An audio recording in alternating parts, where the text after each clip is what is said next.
Bonjour, Laurent Polony, apiculteur dans les Corbières. Et maintenant, je vais vous présenter un petit peu tout ce qu'on peut faire, toutes les bonnes choses qu'on peut faire avec le miel.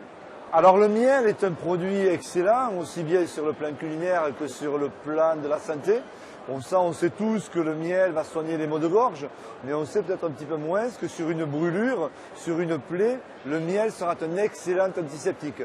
Bien des personnes l'ont testé, puisque à l'époque romaine déjà, les Égyptiens et autres civilisations utilisaient le miel plus en termes de médicaments qu'en termes de pâtisserie, pour utiliser en pâtisserie. Le miel s'est révélé depuis l'Antiquité comme étant la véritable pharmacie de l'homme.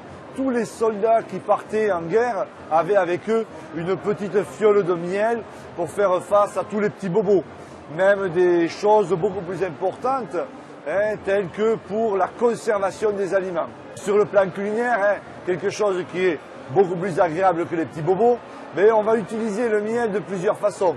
Soit pour tout simplement le pot dans une main et la cuillère dans l'autre, ou alors tout simplement sur des tartines qui vont très bien accompagner des fromages de chèvre. Alors à ce moment-là, on va plutôt préférer, à mon avis, des miels qui ont du goût, tels que du miel de garrigue, des miels de forêt.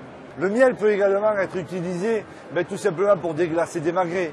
Le miel peut être utilisé pour tout simplement faire un peu le liant dans certaines sauces. Le miel peut être incorporé à carrément une pâtisserie que l'on va créer. Cette pâtisserie, telle que du pain d'épices, mais aussi beaucoup d'autres gâteaux, si on peut remplacer tout ce qui est sucre par le miel, ce sera quelque chose d'excellent, aussi bien pour le goût que pour la santé. Quand vous achetez votre pot de miel, bien sûr, la plupart du temps, et surtout si c'est en été, vous allez le trouver liquide. Et arrivé chez vous, surtout avec le froid de l'hiver, le miel aura cristallisé. Il ne faut absolument pas jeter le miel.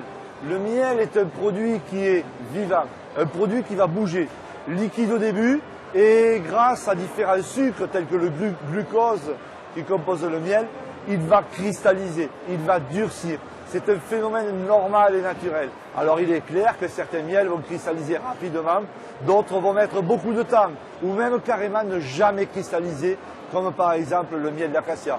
Si vraiment vous le préférez liquide, à ce moment-là, il suffira tout simplement de le mettre au bain-marie, ne pas dépasser les 40 degrés, et là le miel va redevenir liquide, et ce, va le rester pour quelques semaines.